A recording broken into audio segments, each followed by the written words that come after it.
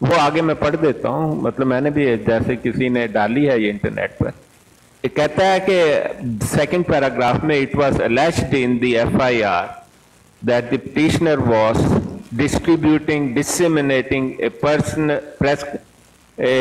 proscribed book, یعنی کہ جس کا وہ جس کے خلاف الزام ہے, یہ کہا گیا کہ ایک ایسی کتاب تقسیم کر رہا ہے جس کی اجازت نہیں ہے, اور اس کا نام لکھا ہے تفسیر صغیر, اس کا نام ہے جو یہ تقسیم کرتا تھا, وہی جس میں بہت ساری تحریفات ہیں.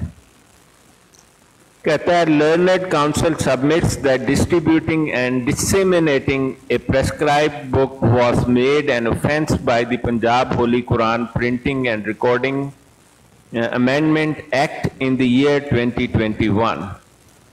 کہتا ہے کہ یہ قرآن کا غلط ترجمہ شائع کرنا اور اس کو تقسیم کرنا 2021 میں پنجاب میں ایک قانون جاری ہوا تھا جس کا نام تھا printing and recording of holy قرآن.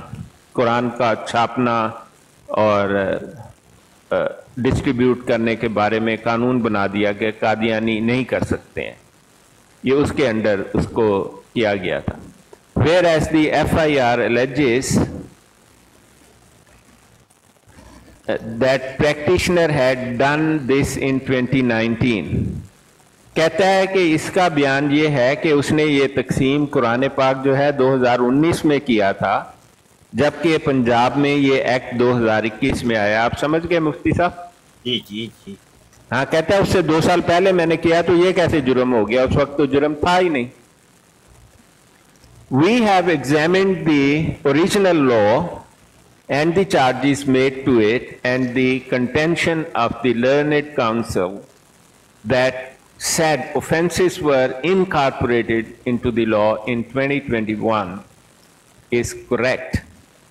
کہتا ہے چیف جسٹس لکھ رہا ہے یہ فیض عیسیٰ کہ ہم نے قانون کو دیکھا ہے اور ہم اس بات کو مانتے ہیں. کنٹینشن کہتے ہیں کہ ان کا جو رائے ہے وہ یہ ہے کہ یہ جو قانون کے مطابق کہہ رہا ہے کہ قانون 2021 کا ہے اور اس نے یہ کام 2019 میں کیا تھا, تو فائز عیسیٰ کہہ رہا ہے بات ٹھیک ہی ہے.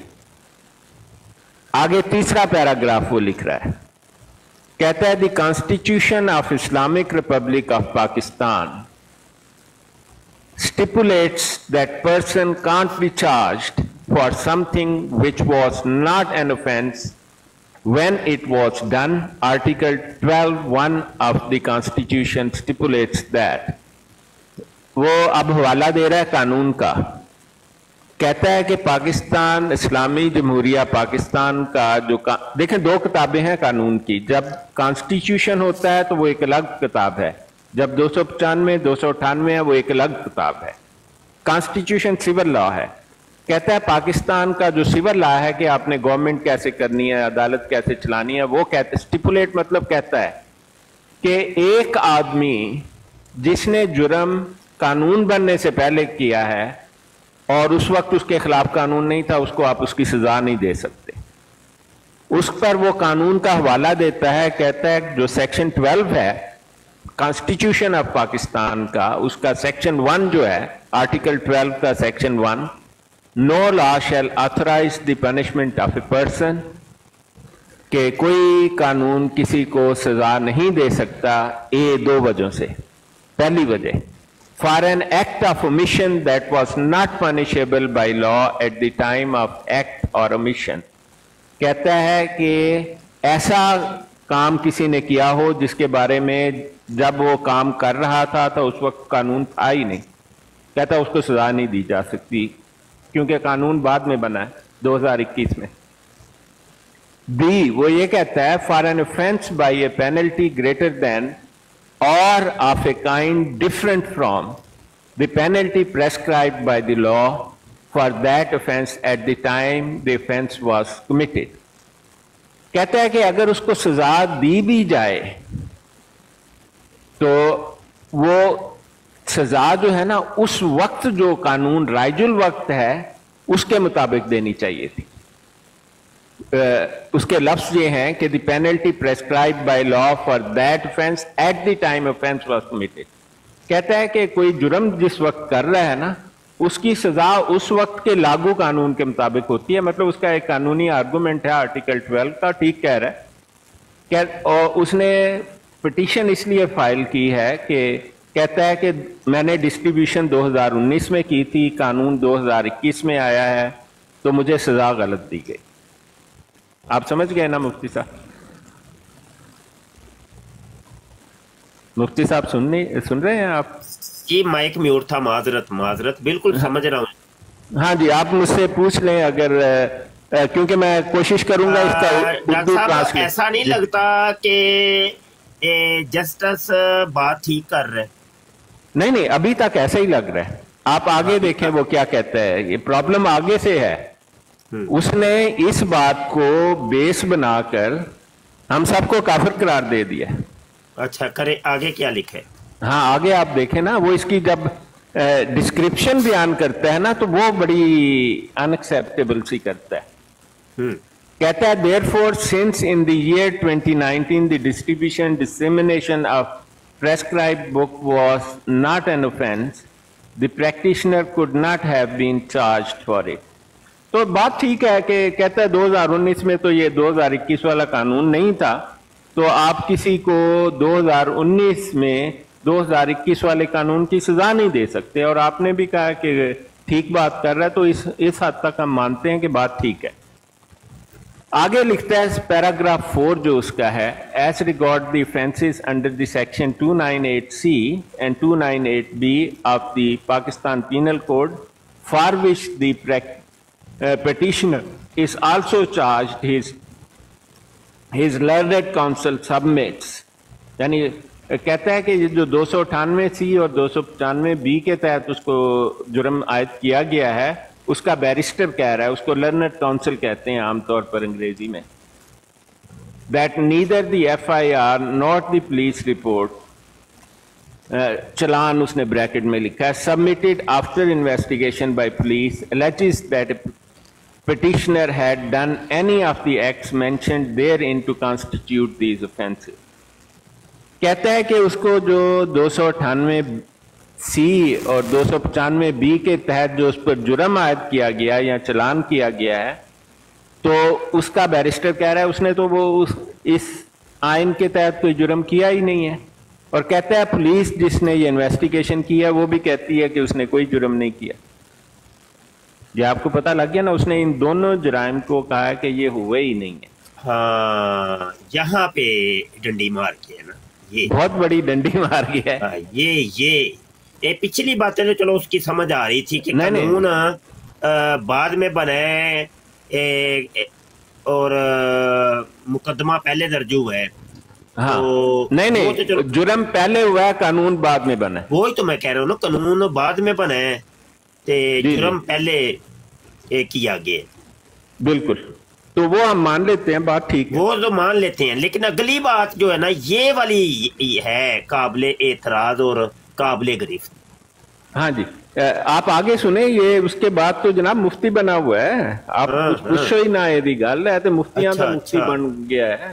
بالکل, اسی لیے تو میں نے کہا کہ یہ مجھے کم از کم خود تو سمجھ آئے. ابھی تک مجھے خود ہی نہیں یہ سمجھ آ رہی کہ یہ ماجرا ہوا کیا ہے. ہاں نہیں, ٹھیک ہو گیا. اب آپ سمجھ گئے نا, اس نے کہا کہ 298C اور 295B جو ہے وہ جرم ہوا ہی نہیں ہے, ثابت ہی نہیں ہے اس پر, کہ اس نے جناب غلط طرز میں تقسیم کیے, لوگوں کو گمراہ کیا, اور یہ بنتا ہے انڈر اس کے جرم تو بنتا ہے. خیر آپ سن لیں آگے پیراگراف 5 اس کا یہ ہے, the learned counsel representing the complainant read out the FIR, but nothing is stated therein to constitute the offences under 298C and 298B of Pakistan Penal Code. کہتا ہے اس کے بیرسٹر نے جو شکایت تھی اس کے خلاف وہ پڑھی ہے, اور کہتا ہے مجھے تو کوئی ایسی بات نظر نہیں آئی کہ 298 یا 295 کی کوئی خلاف ورزی ہے.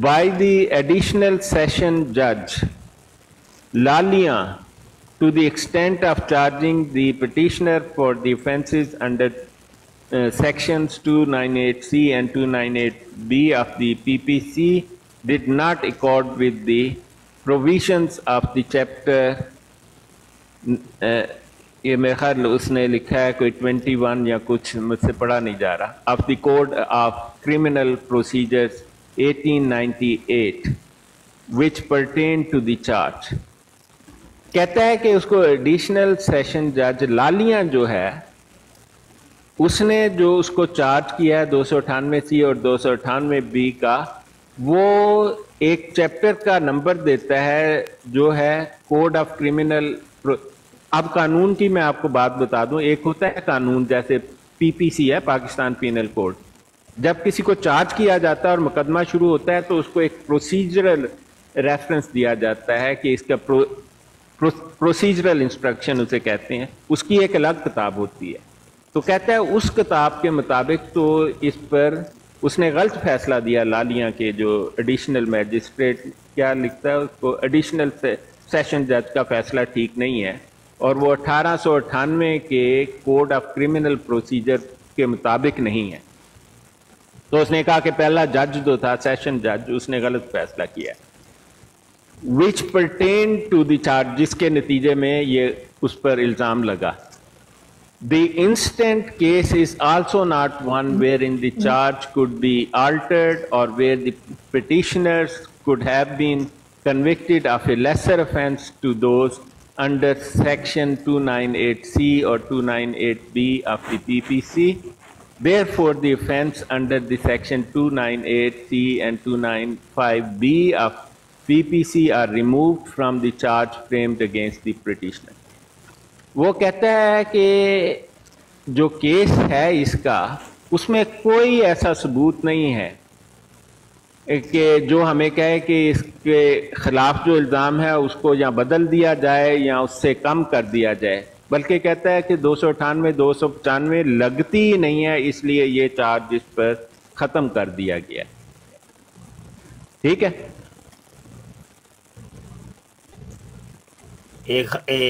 پورا ہو گیا؟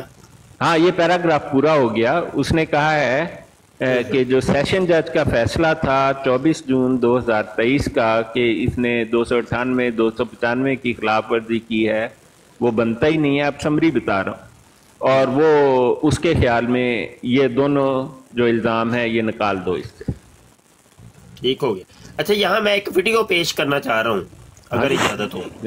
مفتی صاحب سب آپ کی انسٹرکشن پر ہے، ہم تو یہ نا حسن بھائی ہیں ہمارے، تو اس وکیل کے ساتھ یہ گفتگو کر رہے ہیں کہ جو وکیل یہ کیس لڑ رہا ہے۔ اب سنیے۔ السلام علیکم، ویوز آن لائن کے ساتھ میں ہوں حسن رانا۔ ناظرین، پاکستان کے آئین، قوانین اور اعلیٰ عدالتوں کے فیصلوں کے مطابق قادیانیوں پر پاکستان میں کئی قانونی پابندیاں عائد کی گئی ہیں۔ قادیانی نہ تو اپنے آپ کو مسلمان ظاہر کر سکتے ہیں اور نہ ہی اپنے مذہب کی تبلیغ کر سکتے ہیں۔ اس کے ساتھ ساتھ قادیانی اپنی عبادت گاہ کو مسجد نہیں کہہ سکتے، اپنی عبادت کے طریقے کو نماز نہیں کہہ سکتے، اپنی عبادت گاہیں مسجد کی طرز پر بھی نہیں بنا سکتے۔ لیکن ہم یہ دیکھتے ہیں کہ قادیانی ان قوانین اور آئین کی کھلم کھلا خلاف ورزی کرتے ہوئے نہ صرف آئین میں درج اپنی حیثیت بطور غیر مسلم اقلیت کو تسلیم نہیں کرتے، اس کے ساتھ ساتھ قادیانی غیر قانونی طریقے سے پاکستان میں اپنے مذہب کی تبلیغ بھی کرتے ہیں، اپنی عبادت گاہوں کو مسجد کی طرز پر بھی بناتے ہیں اور قرآن مجید اور اس کے تحریف شدہ ترجمے کی اشاعت اور تباعت بھی کرتے ہیں، اور مبینہ طور پر اس تحریف شدہ ترجمہ قرآن کو نہ صرف پاکستان بلکہ بڑے پیمانے پر پاکستان سے باہر بھی بھیجا جاتا ہے۔ قادیانی جماعت کی جانب سے تحریف شدہ ترجمہ قرآن کی اشاعت اور تباعت کے حوالے سے 2022 میں مبارک احمد قادیانی جو کہ قادیانی مدرسۃ الحفظ کا پرنسپل ہے، اس پر FIR کا اندراج کیا گیا۔ جس کے بعد جنوری 2023 میں اس مبارک احمد قادیانی کو گرفتار کر لیا گیا۔ کچھ دن قبل سپریم کورٹ نے اس قادیانی ملزم مبارک احمد کو اس کیس میں ضمانت دے دی ہے۔ سپریم کورٹ کے اس اہم آرڈر پر بات کرنے کے لیے پروگرام میں ہمیں اسلام آباد سے ویڈیو لنک کے ذریعے جوائن کیا ہے سینئر ایڈوکیٹ راؤ عبدالرحیم صاحب نے۔ راؤ عبدالرحیم صاحب اس اہم کیس کی لیگل ٹیم کا حصہ ہونے کے ساتھ ساتھ سینئر لائر ہیں۔ عبدالرحیم صاحب السلام علیکم جی، پروگرام جوائن کرنے کا شکریہ۔ وعلیکم السلام رونا صاحب، آپ کا شکریہ، آپ نے مجھے اس پروگرام میں دعوت دی۔ عبدالرحیم صاحب اس کیس کا پس منظر کیا ہے؟ کیس کا پس منظر کچھ اس طرح ہے کہ تحریف شدہ ترجمہ کے ساتھ قرآن پاک کے مصحف کی جو طباعت ہو رہی ہے اس کو روکنے کے لیے ایک عرصے سے ہم لگے ہوئے ہیں، ہماری پوری ٹیم لگی ہوئی ہے اس کام کے لیے، اور ہم نے مختلف جگہوں پر اس کی وقتاً فوقتاً درخواستیں دی۔ یہ 2018 میں جا کے ہمیں ایک ریٹ کرنی پڑی جس کا 2019 میں فیصلہ ہوا لاہور ہائی کورٹ میں۔ اس فیصلے سے نیکسٹ ویک پر اگلے ہی دن انہوں نے ٹویٹر اکاؤنٹ پہ قادیانیوں نے ایک خبر چلائی تھی کہ اس ہفتے جو نصرت جہاں کالج فار وومن کا گراؤنڈ ہے وہاں پر مدرسۃ الحفظ اور مدرسہ عائشہ کی سالانہ تقریبات ہوگی، جہاں پر انعامات، اسناد اور مرزا مسرور کے دستخطوں کے ساتھ قرآن ترجمے والے جو تحریف شدہ ترجمہ کے قرآن پاک کے مصحف ہیں وہ تقسیم ہو گئے۔ ہم نے 6 تاریخ کو یہ اپلیکیشن دے دی تھانے میں، 7 تاریخ کو یہ تقریب ہو گئی، 6 کو درخواست اس لیے دی تھی کہ اس تقریب کو فوری روکا جائے، یہ خلاف قانون امر ہے تو اس کو روکا جائے۔ 7 تاریخ کو یہ تقریب ہوئی، وہاں پر یعنی شاہد گواہ ہیں، انہوں نے دیکھا اس ساری تقریب کو۔ 14 تاریخ کو ہم نے دوبارہ اپلیکیشن دی کہ اس پر ایکشن لیا جائے۔ اس پر 14/3/2019 سے مختلف JIT مختلف تحقیقات شروع کر دی گئی۔ آپ کو پتہ ہے کہ ان کے خلاف قانونی جدوجہد کتنا مشکل ہے، اور یہ ایسا نہیں ہے اگر کسی صاحب کے ذہن میں یہ ہے کہ درخواست لے کر جائیں گے اور وہ فوری FIR درج کر دیں گے، وہ اس سے پہلے پورا ایک سلسلے سے ایک مشینری سے گزار دیتے ہیں۔ تو یہ 2019 میں جب یہ چلتا رہا کام، یہ ہم مختلف JIT بھگتتے رہے، مختلف آفیسرز کے سامنے پیش ہوئے، الٹیمیٹ 2020 میں ہم نے امپلیمنٹیشن کے لیے دوبارہ ریڈ کر دی، جس کا فیصلہ 2022 میں جا کر یہ FIR درج ہوئی اس کے فیصلے کے نتیجے میں۔ اور یہ FIR حسن معاویہ کے نام سے ضرور درج ہوئی کیونکہ درخواست ہم نے دی یہاں بھی قرآن بورڈ میں بھی، لیکن بیسیکلی یہ قرآن بورڈ کا لیٹر تھا جو ذریعہ DPO پہنچا، اور یہ ریاست کا ایک ادارہ ہے قرآن بورڈ، میرا یا آپ کا نہیں ہے، تو اسٹیٹ کی طرف سے یہ FIR درج ہوئی۔ بیسیکلی ظاہری بات ہے اسٹیٹ خود تو کچھ نہیں دیکھ رہی، ہم نے اسٹیٹ کو یہ سارا کچھ بتایا، اسٹیٹ کے انفارمر ہم تھے، ہمارا نام کیونکہ اس درخواست کے اوپر تھا اس لیے یہ FIR میں درج کر دیا گیا۔ ایشو ایک آخری بڑا اہم پورشن ہے، یہ قرآن پاک تھا یا کتاب تھی، اس ججمنٹ کے حوالے سے اس میں کیونکہ بات ہوگی۔ یہ میرے پاس قرآن پاک کا مصحف ہے، یہ ترجمہ ہے، اس میں مجھے بتائیے اس کو کیا کہیں گے آپ، ترجمہ کہیں گے یا قرآن پاک کہیں گے؟ یہ قرآن پاک کے ساتھ ترجمہ کیا ہوا ہے، تو اگر کوئی اور ایسی کتاب لکھے گا تو اس کو کیا کہیں گے ہم؟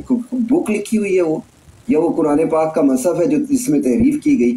میرا جو پاکستانی شہری ہے وہ تو عربی نہیں جانتا، وہ اس کو عربی نسخے کو کیسے سمجھ سکتا ہے کہ اس کے اندر کیا ہے؟ اس کی ٹرانسلیشن جو ہو رہی ہے اسی سے اس کو پتہ چلے گا اس کا کیا مقصد ہے، اور اگر ٹرانسلیشن میں تحریف ہو گئی تو وہ کیا سمجھے گا کہ الحمدللہ کا مطلب کیا ہے، جو اس کو ٹرانسلیٹ کر کے بتایا جا رہا ہے۔ یہ میرے پاس اس سے بھی آگے میں چلتا ہوں، معرف القرآن کا نسخہ ہے، مجھے ذرا بتائیے کہ یہ اس کو آپ کیا کہیں گے، قرآن پاک کا نسخہ کہیں گے یا کوئی کتاب کہیں گے اس کو؟ یہ راستہ بتا رہا ہے، یہ ٹرانسلیشن کو مزید تشریح کر رہا ہے ایک مصنف جو ہے کہ قرآن پاک کے ان الفاظ کی کا مطلب یہ ہے، تو اس کو قرآن پاک کیسے نہیں کہا جا سکتا، یہ بک کیسے ہو گئی ہے؟ یہ بڑا اہم چیز تھی جو اس فیصلے کے اندر ہوئی، جو آپ نے سوال کیا، یہ پورا پس منظر یہ ہے اس کا۔ یہ 2018 سے بھی پہلے کی جدوجہد ہے، جس پہ جا کر 2019 کی درخواست پر یہ FIR درج ہوئی ہے۔ میں دکھا دیتا ہوں FIR، اس 2019 کی FIR جو ہے ہماری یہ 6/12/2022 کو درج ہو رہی ہے، اور 6/12/2022 تک ہم مسلسل درخواستیں دے رہے ہیں کہ یہ تمام ادارے چل رہے ہیں، ان تمام اداروں کو بند کریں، ان تمام اداروں کے اندر یہ کتابیں چل رہی ہیں، یہ تمام چیزیں چل رہی ہیں. اور یہ جب اریسٹ ہوتا ہے 2023 کے جنوری کے اندر، تو اس کے یہ ایڈمٹ کرتا ہے کہ جناب ہم یہ کتابیں چلا رہے ہیں، یہ سارا کچھ چل رہا ہے. اور آج تک سپریم کورٹ تک قادیانیوں نے یہ نہیں کہا کہ یہ کتابیں ہماری نہیں ہیں، یہ ہم چلا نہیں رہے، یہ ہم آج بھی وہاں پر کتابیں نہیں شیئر ہو رہی. تو یہ ایسا ایشو نہیں ہے، یہ اس پوری صورتحال کا پس منظر تھا. رؤف صاحب، پاکستان میں قرآن مجید اور اس کے ترجمے کی اشاعت اور طباعت کے حوالے سے کون سے قوانین موجود ہیں اور یہ کب بنائے گئے؟ حسن صاحب، آپ نے جو پوچھا ہے کہ قوانین کیا ہیں قرآن پاک کی پرنٹنگ کے بارے میں، تو بنیادی طور پہ آپ دیکھیں 2011 سے یہ سفر اگر ہم جدید دور کا لے لیں تو 2011 میں جو قرآن ایکٹ بنا اس کے اندر کوئی بھی قادیانی قرآن پاک کی، قادیانی کوئی غیر مسلم قادیانی اسپیشلی، کوئی بھی وہ قرآن پاک کی پرنٹنگ نہیں کر سکتا، اس پر یہ بین ہے. قرآن پاک سے متعلق کوئی کاروبار نہیں کر سکتا. قرآن پاک کی جو تفسیر ہے، جو قرآن پاک کے ترجمے ہیں، ان کی پرنٹنگ نہیں کر سکتا. یہ قرآن بورڈ کے ایکٹ کے مطابق یہ قابل سزا جرم ہے سیکشن 7 کے اندر، اور اس کی سزا ہے سیکشن 9 کے اندر، جو آج کل 3 سے 7 سال تک ہے. اور جب یہ ایکٹ پاس ہوا 2016 میں تو اس کی سزا 3 سال تھی. 11 میں جب یہ ایکٹ پاس ہوا، 21 کی امینڈمنٹ میں یہ سزا بڑھا کے 7 سال تک کر دی گئی. اور دیگر سزائیں اگر قرآن پاک کی وہ جو انحراف کر رہا ہے یا جو بھی تحریف کر رہا ہے اس سے ریلیٹڈ مواد سے اگر کوئی اور جرم بنتا ہے تو وہ سیکشن بھی لگے ہوئے ان پہ. اب یہ تو تھا ایک سلسلہ. 2017 میں قرآن بورڈ نے یہ جو سارے نسخے تھے، جتنی بھی ٹرانسلیشن تھی، جتنے بھی ترجمے تھے، جتنے بھی نسخے تھے، ان کو سپریم کورٹ آف پاکستان کے ہیومن رائٹ سیل کے آرڈر پر اور سپریم کورٹ وزیر اعظم پاکستان کے حکم پہ یہ پورے تمام کے تمام جتنے بھی نسخے تھے ان کو ریویزٹ کیا اور بتایا کہ یہ ٹھیک ہے اور یہ غلط ہے، اور ان کو بین کیا. تو بین کالعدم یا بین مٹیریل رکھنا یہ خود جرم ہے. اب ان ساری چیزوں کے بعد آپ دیکھیں کہ پرنٹنگ کے حوالے سے یہ بیان حلفی ہے، یہ بیان حلفی دینا پڑتا ہے پبلشر کو. اس بیان حلفی کے اندر واضح طور پہ ان کے قانون کے اندر یہ لکھا ہوا ہے جو قرآن ایکٹ کے ضابطے کے مطابق شیڈول جاری ہوا ہے، جس میں لکھا وہ حلف دے گا کہ میرا قادیانی گروپ یا لاہوری گروپ سے کوئی تعلق نہیں ہے اور نہ میں اپنے آپ کو احمدی کہتا ہوں. یہ حلف ہوگا اور تب اس کو یہ لائسنس جاری ہو سکے گا. اس کے علاوہ آپ دیکھ لیں جو ہمارا 295B ہے وہ اس پہ اٹریکٹ ہوتا ہے، جہاں آپ یہ دیکھیں کہ ڈیفائل، اور ڈیفائل کیا ہے؟ پیور کو ان پیور کر دینا، ملاوٹ کرنا. یہ ڈیفائل ہے جو سپیریئر کورٹس کے لارجر بینچ نے جس کو ایکسپلین کیا ہوا ہے. یہ اس کے بعد 298C ہے جو کہ آپ کہہ لیں کہ قادیانی جب خود کو اسلام یا شاعر اسلام استعمال کرتے ہیں. قرآن پاک تو شاعر سے بھی آگے ہے، قرآن پاک تو کے بغیر تو دین کچھ نہیں ہے. تو بنیاد کو بھی اگر کوئی استعمال کرتا ہے کہ یہ ہماری ہے ان کی نہیں ہے، تو پھر اس پہ 298C اٹریکٹیو ہو جائے گا. ابھی یہ ریلیونٹ سیکشنز تھے. میں اس کیس کی حد تک آ جاتا ہوں کہ اس کیس میں کیا چیزیں تھیں. اس کیس کی جو فرد جرم ہے وہ اگر آپ مناسب سمجھتے ہیں، میں یہ آپ کی اسکرین پہ فرد جرم دکھا رہا ہوں. یہ اس میں سیکشن 7 سیکشن 9 جو ہے پنجاب قرآن ایکٹ کا لگا ہوا ہے، 298C ہے اور 295B ہے. یہ 4 سیکشن لگے ہوئے تھے اس پہ. ان 4 سیکشنز کا یہ ٹرائل تھا. اب آتے ہیں آگے جو آپ نے پوچھا ہے مجھ سے، اس کا جواب تو یہیں تک ہے. پھر آگے اگر آپ کچھ پوچھتے ہیں تو میں بتا دیتا ہوں. رؤف صاحب، سپریم کورٹ کے آرڈر میں کہا گیا ہے کہ